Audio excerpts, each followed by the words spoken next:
Hello viewer, welcome to the show. I'm your host Doreen Masika. Welcome to K Vision TV.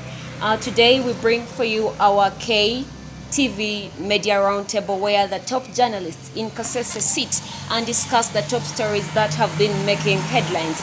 Welcome to the show. Thank you.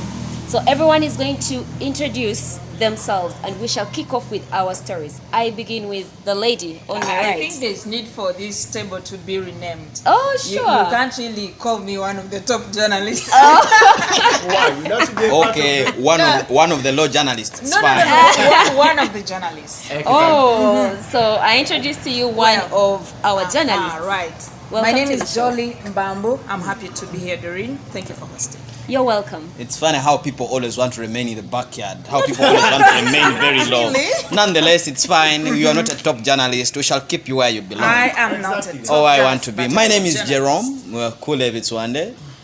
I don't care what they call me, top, law, or whatever, but I am one of the journalists that hail from this region. Also, You're welcome to the show. sometimes it's called cool beats. Yeah, sometimes guys want to call me cool bits. I don't know. Well, with the fear I have of over 3 trillion debt that is Uganda is going now to suffer in the coming years, trying to repay. My name is Vikeke Victor Simon. I am among those journalists, yes, who are proud to be Top an journalists. What? Yes, viewers, welcome to the show. I'm Alex Semererwa. I'm a local-based journalist.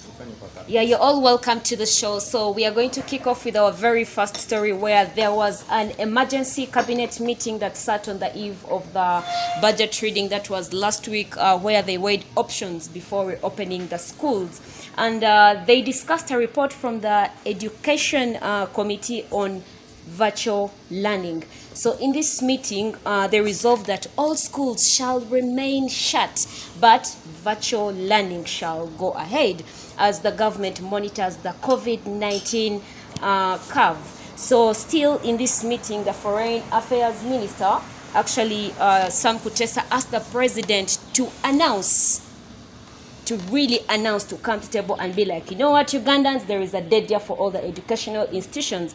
But nevertheless, however, some other ministers were like, no, they didn't agree with Mr. Sam Kutesa, but rather they talked to Matia and they're like, no, why not find a little funding in the 2021 budget and see how they can buy radios and solar-empowered televisions for the villages in Uganda. So we find that there are plans underway for government to provide at least 10 million radios for every household and solar-empowered televisions for villages in Uganda to facilitate this virtual learning as the country awaits on the guidelines for holding the 2021 election. So this drives us to our very first question, which says, is this supply for radios and the solar-empowered televisions for each household in the villages we have in Uganda, is it really realistic? I'm going to start with Mr. Ali. Mr. Ali, do you think it is really realistic in Uganda? Yes, thank you very much, Doreen. Yes. Yes, the government, as part of Plan B, because it closed the schools as a measure of combating the spread of COVID-19. Yeah, COVID-19. And remember, in Uganda, all school-going children, from nursery up to university, they reach up to 15 million, which is a True. very, very big population. It's a very big population. But now, I think government has put up several measures to keep these students engaged. One, they printed materials of True. recent, Yes. and they were supplied. I think even Kasese will receive some of the materials. Then the two, they hired teachers who have been teaching in various radios. Actually, radios in some districts were contracted, specific radios to teach. In Kasese, I think it's paid radio. Then now government is coming up with a plan to buy radio sets for every household. Household, yeah. Now, to me, it's as if government is doing many things at the same time. And in yesterday's paper, there was a headline that the government is going to register teachers, and those teachers are going to teach people who are at home. So it means government is running many things at the same time, At the same and it's as if every program is not done to is not exhausted. As they are doing this, another one comes. But also, in Uganda, yes, we've had the issues of procurement. Now, 10 million radios. It means companies will offer themselves to supply these radios. But Yes. we've had issues with the, at one time we had the bicycle projects. LC ones were supposed to get bicycles. The money was squandered. At one time they bought hose. The whole process was squandered. So we are also worried, unless government assures us that this time this system will be transparent and clean, actually we highly doubt that really- it will be realistic. Oh, so Mr. Ali doubts that it may not be realistic. Let us listen from Lady J. Jolie. Do you really think it's realistic for government to supply 10 million radios for each household for our villages in Uganda? Doreen, Yes. I think, is it 1 month ago? They said in 2 weeks we will have masks. Yeah, Do you- true. Have you received any? No, we haven't received any masks yet. It's a month gone so far. Yeah, true. We are a border district. So we are a border district, yes, Yes. and that puts us actually at a very high risk. Of, Yeah, true. That actually should teach you how slow and incompetent the procurement of this country is. It actually brings too much fear in my heart that Ugandans will always be will always believe in what is not always realistic. Like government will promise and the promised item is realized after A very long time. I'm imagining by from the time they say they will give us masks. The masks, yes. I don't know how God has been merciful to us that up to now, COVID-19 has not spread all that in Kasese in district. Kasese. Maybe even you in people are other following districts. the guidelines. You're washing your hands. But you're one of the sanitizing. guidelines is wearing A mask. I'm used to sanitary towels. Wow. Because you're young. Yeah, I don't know whether they can wear a sanitary pad. I don't know what you're talking about. But they do wear them. No, please. Now, Yeah, I'm young. I don't know what you're talking about. actually, that is what I'm trying to mean. That the procurement process of Uganda need to double efforts. Efforts, yeah, Yeah. true. Oh, so thank you so much, Jolie. So Jolie still thinks that it is not realistic because if there has been a delay in the supply of masks, she believes that even supplying these radios in each household will also take a very long time. And yet we see that our students back home and in our families really need this education because once they take long without studying or getting this education, they're going to get a brain lock, some of them. But also, Doreen. Yes. How many pupils are now are taking this project serious of studying through radios? And what is the coverage of the radios that were actually recommended by UCC? It is, I think, in Kasese. What is happening to our young boys and girls deep in the villages, Deep in the where villages. airwaves are not being realized? Jolie, Very many questions about it. Exactly, but as we talk about that, there is also an issue of leaving out persons living with disability who use brails. You see? Now, we are favoring able persons and we are leaving out this category. To me, it's doing a disservice to some other people, other human beings that are supposed to be catered for when it comes to education. How many brails have they printed? We're talking of this, they printed of recent materials. But are they looking at the disability perspective to see that they're also part of the inclusive education, virtual learning? Yeah, maybe not only government thought about giving out the radios, they also say they're going to give out the solar empowered television I don't for like sign if language. I go back, Doreen, to what Joel has just said, the procurement weakness. Yes. Then a district like Rakai, there are villages like Gombe, Karere, Malemba, Kamengo, Kayonza. These people, they don't know how the road looks like. The road. Yes, the roads, there are no roads. They had only one primary school, which is government aided, called Semuto Primary School. Of now, it was turned. Are you talking about Rakai district? Exactly. The one I know? My friend. Why don't you talk about Kasese? Then if you are talking to Kasese, because we are talking to There are Ugandans. roads in I was telling you some areas, not all areas. Okay, if we talk about Kasese, how many villages do you have that listen to the radio that's now teaching people? Go to areas in Chitoro, deep down there. Go to Mubotio and see whether you hear people trying to listen to other radios. So it is just a disservice. They are not looking at how people are going to get out of this.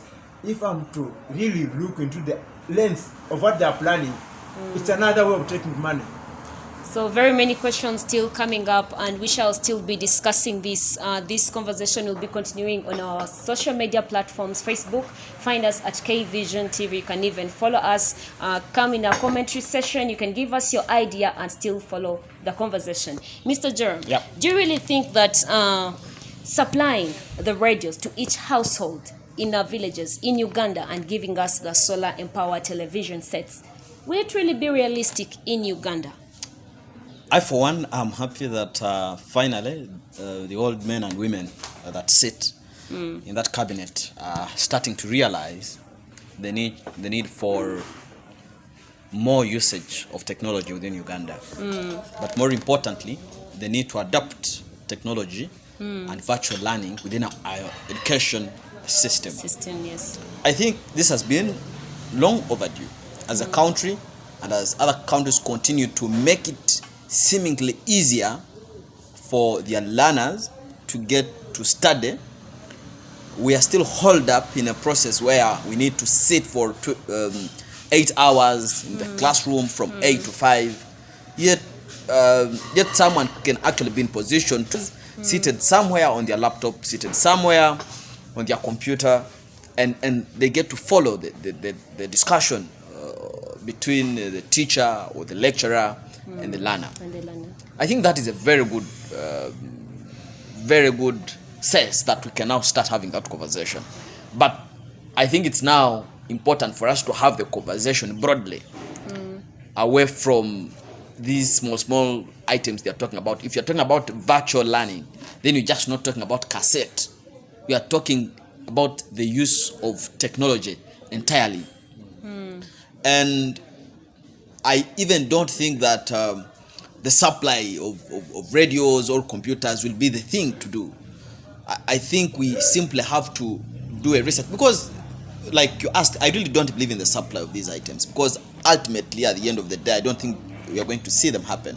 We started with the distribution and or supply of food items to 1.5 million people in Kampala. I'm pretty sure that there are very many people in Kampala who actually are vulnerable at that, but have not received these food items. Later on, there was an argument by the head of state that he was considering buying at least a television set or 2 television sets to each village. Okay, to each village. That one, of course, has not come to pass. But if you remember that presidential address, he did indicate clearly that he was considering supplying or distributing television sets to villages. And now he talked about masks. Masks, where are they? We are not about to see. So surely, if it is anything related to the supply and distribution of any items in Uganda, for me that's a non-starter. It's a non-starter. But like I said, we might need to carry out more intensive studies in technology. How can we make it more convenient for people to study using technology? There was a move some time back by Jennifer MCC to introduce Wi-Fi, community Wi-Fi within Kampala. That would, for example, be a good step in the first place. If you remember quite very well that they even introduced OTT on social media. These days we are engaged in very many discussions, in learning. Some of it is on Facebook, some of it is on very many other platforms. I think now government needs to consider, one, providing safe and stable internet, which is actually very cheap. Perhaps maybe provide it freely to enable people to learn. But 2, also look at the waves of the telewaves or radio waves. To date there remain very many parts of this country that do not have access to very good radio waves. That's the funny bit of it. So I think government should sit down a committee that should be in position to come up to do a study and come up with proper recommendations on how we can implement a robust virtual and or technology learning system. And I think possibly, just a minute, Mr. Joram, to supplement you, I think government has good programs on paper, well designed, but I think they are hurried with that. As you have said, we need a comprehensive study, then at the end of the day we get something that is quality. Because for example, before we throw ourselves onto this kind of learning, there is a need for a study. We've been learning on radio and TV for about 2 months. Yes. If we are a serious government, we should be in position to have a report now which tells us what has been the impact. The report is very simple. You give those people exams. Those who have been studying and those who are studying already. Give them exams and you see how they're going to who marks the exam and who is supervising the students. As we talk about virtual learning, you see technology is also an issue in Uganda. For an extent that even teachers themselves, I'm seeing how they are fidgeting trying to do teachers management information system. Frankly, others don't have any emails. You see, this is what Mr. Kule Joram Thwande is trying to email say. addresses? Teachers. Yes, some Yes. some do not have. Oh my. Even They don't have smartphones. Technology. So you see how the discussion is really catching up some fire. So we shall continue with this conversation on all our social media platforms. But viewer outside there, do you also think this is realistic? If you think so, don't just sit on your opinion. You can just subscribe on our YouTube channel, hit the notification button, and then go to our commentary section and give your comment. Thank you so much. So here where we are, it's Cafe Olimako for the best quality coffee, cookies, and everything. They are at your service. They will do it for you the best way. So as we were still there, we realized that the president advisor was arrested yesterday. That is Butcherman. That is so interesting. When it hit my ears, I was like, what is going on? We are looking forward to campaigns, and what? Before we know it, the presidential advisor is arrested. Jolly. Those 7 years guys. Oh, seriously, Mr. Alice. Well, I think that one should teach us that in Uganda you are not above the law. Being a presidential advisor does not make you be above the law. Be above the law. A ticket of making crimes. Of doing anything. So I think it should be a lesson for other. But what makes someone to be a presidential advisor by them? Very many things do you make have up. qualification for it? What makes it? It is an appointment by the big man himself. Wow. So if the president says, oh sorry, Simon? I see Jordan, she's fit for this. And Kasese. Of course you have. Like she can advise me on the affairs of women of Kasese. Is that what you're looking for? Yes. So we believe that there are very many qualities that can make up a presidential advisor. This conversation too shall be streaming on our social media. You can follow me on Facebook at Mascadorin. Meet me on Instagram, Mascadorin. Twitter, it is Doreen Masika 3. So this ushers us to our next topic, which is the chairperson Electoral Commission actually on Tuesday at a press conference addressed and said that there is no date yet specified for the next elections. So he gave us a general time period of between January 8th up to February. It was January 10th to February 8th. He said between there maybe they speculate that the elections of 2021 will be happening. And so for candidates who are actually seeking electoral positions are in position or are looking forward to carrying out campaigns with no physical contact. So we find that these campaigns are going to happen on media, online, in a virtual system kind of thing as detected by the COVID-19 social and physical distance. So this drives us to our very second question, and I'm going to start with Mr. Joram, and I'll be like, Mr. Joram, the virtual or media campaigns, are they a possibility in Uganda? Do you see them happening? Will they be even a success? Are they close to being successful in Uganda? A success? Yeah, are they possible? Is there any possibility? What is that supposed to mean? I mean, the election that I understand provided for within the constitution is that the Electoral Commission needs to conduct a free and fair election. The election is true. As far as I'm concerned, I think since 2001, we have not had a free and fair election. But because, due to the pandemic, we have the social and physical distancing. Well, do you think it is very possible? I'm trying to give you a background. I'm telling you that before even COVID, we have not had a free and fair election. At least even the Supreme Court in 2001, in 2006, and I think even partly 2016 did indicate that we really never had a free and fair election.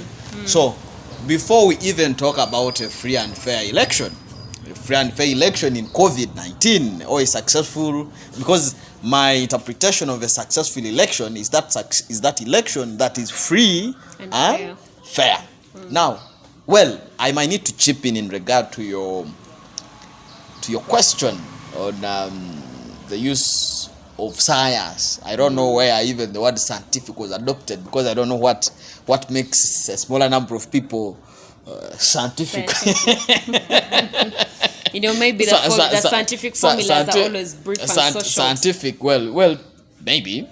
But I have seen and looked at the roadmap and the guidelines issued by the Electoral Commission. Yes. And I really think there are lots of lacunas that have been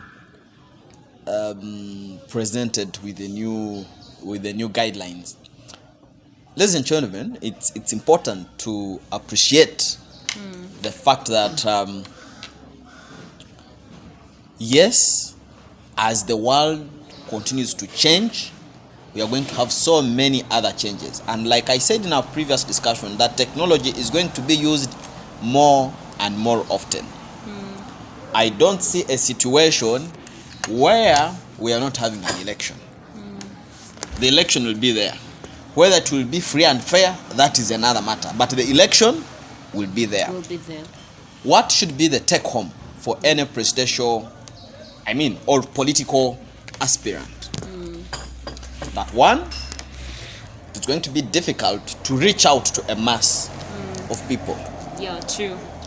Two, the more articulate ones have an opportunity or have an edge over their colleagues who are not articulate. Because unlike public rallies where sometimes people do not even make any arguments, if you're really presenting your candidature on social media, on radio, then you need to sound a little more knowledgeable than when you sound if it is a public rally. Three, Mr. Jerome, the connections we have to power and media influencers is going to count much within this discussion.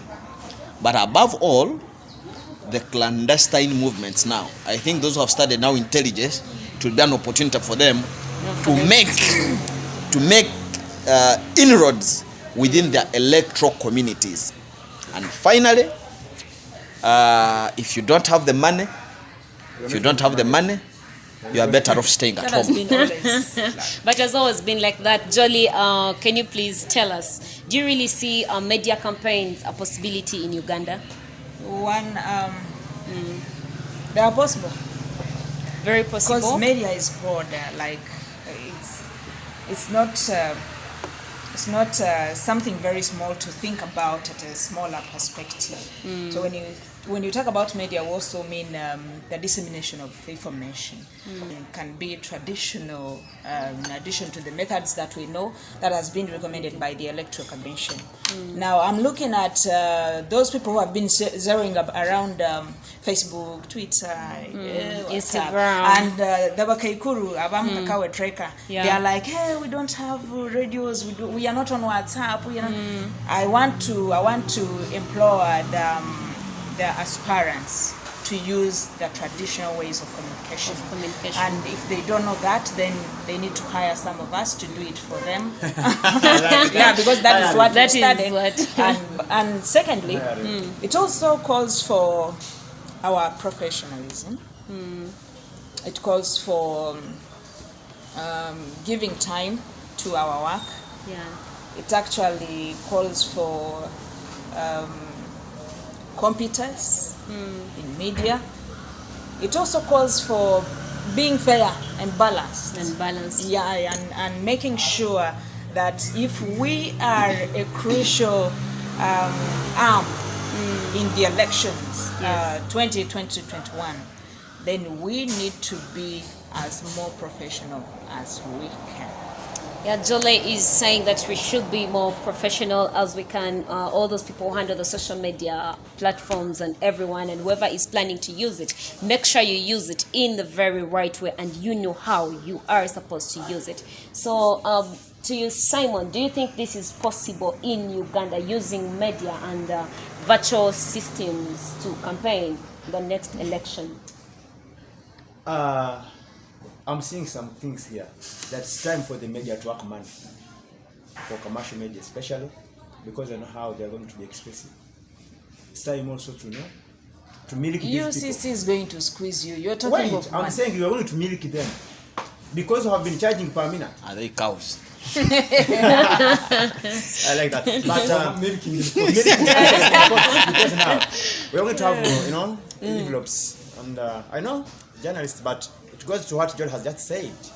We're going to judge who are journalists exactly in this, because we know, having politics online in media, we know what has been happening. Just of recent, it happened that one of the radios within Kasese, a candidate was in the studio trying to talk to the public, but because he was from the opposition side, outside there were a lot of people with armed people came and was it time?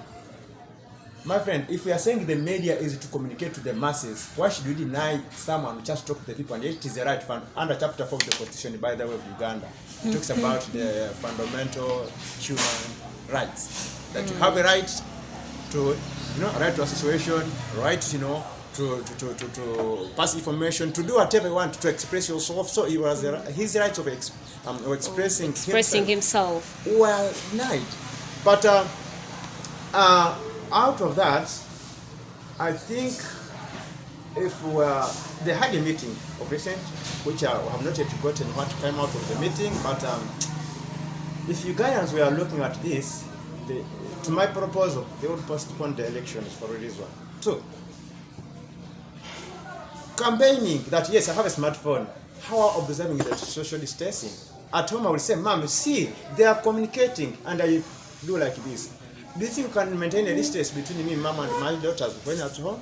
No. It's like the government is not, it's another way of denying just Ugandans, especially who are not accessing to technology. Social distance is not encouraged from home. Like it's not at home. But now, if we are talking about virtual campaigns, and I'm seeing, I know how we are making meetings online using Zoom and others, Now I'm at home, people are campaigning, like I want to hear my honorable talking to the masses, and I want to show him, Mom, see, honorable is talking to you, and this is what he's talking. To some villages where there's only one person who has a phone, you find that all the other supporters will want to come and gather. Traditional ways of communication. Yes, but I told you, I don't deny it, but I told you that when Ali comes in, I told you that of recent, that's not very far. Just of recent, it happened that one of the radios within Kasese.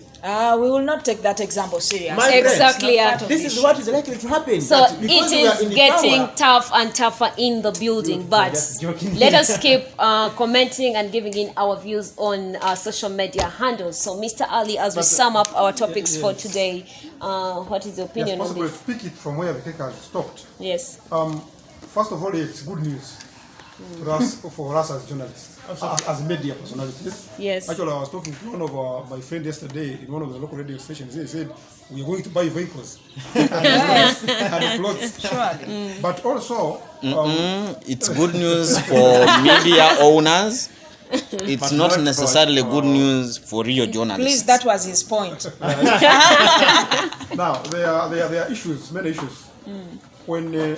there are very many stakeholders in this election. Yes, true. But the Electoral Commission, when it gave out the roadmap and emphasized on the virtual campaigns, it never brought on board the opposition parties. They were never consulted. That's why as soon as this roadmap was given out, there was an outburst from the opposition members. But also, Bigeke has just raised a very, very important point. Some of these radios, actually many of these radios are owned by politicians. Now, I don't know, in some areas, one radio owned by a politician. Do you think he will allow his competitors to go and campaign on that radio? That is one. It will be a bit Then challenging. two, we have seen instances where RDCs have gone on radio and pulled out. Kiza Besige was pulled out from a radio right in the studio in Jinja by the RDC Jinja Besasakwa. You want to count the number of times him and his group have been pulled out of radio stations? Yes, but also importantly, when it comes to social media, it is not once or twice. You remember during the last election, the government jammed the social media. Yes.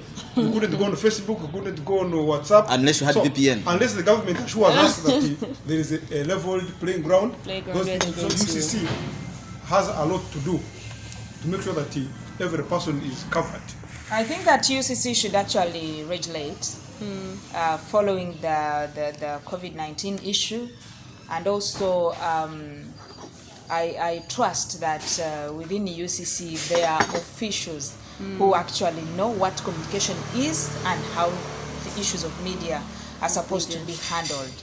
I just want to remind them to release these how should I call them, recommendations, not really guidelines in time for radios to actually cope up with the guidelines, and also station managers, programs directors, news editors should actually sit and draw a map on how they will be taking up these programs, because if it is about elections being on radio stations and TVs, I have said it calls for a lot of commitment and professionalism. Thank you so much. Thanks for being part of the show. It was nice having you here, and I look forward to having you over and over again. More of these conversations still, as I've already told you, will be streaming on our social media handles at KVision TV on Facebook, YouTube. Don't forget to subscribe, hit the notification button, and you'll always be notified about our daily uploads on this show. So you can subscribe and follow us. You can follow me personally on Facebook at Masika Doreen, Instagram Doreen Masika, and Twitter Doreen Masika 3. Here where we are once again, it's Cafe Olimako. A shout out to all our sponsors and everyone who is out there supporting us. Thank you. Till we meet again.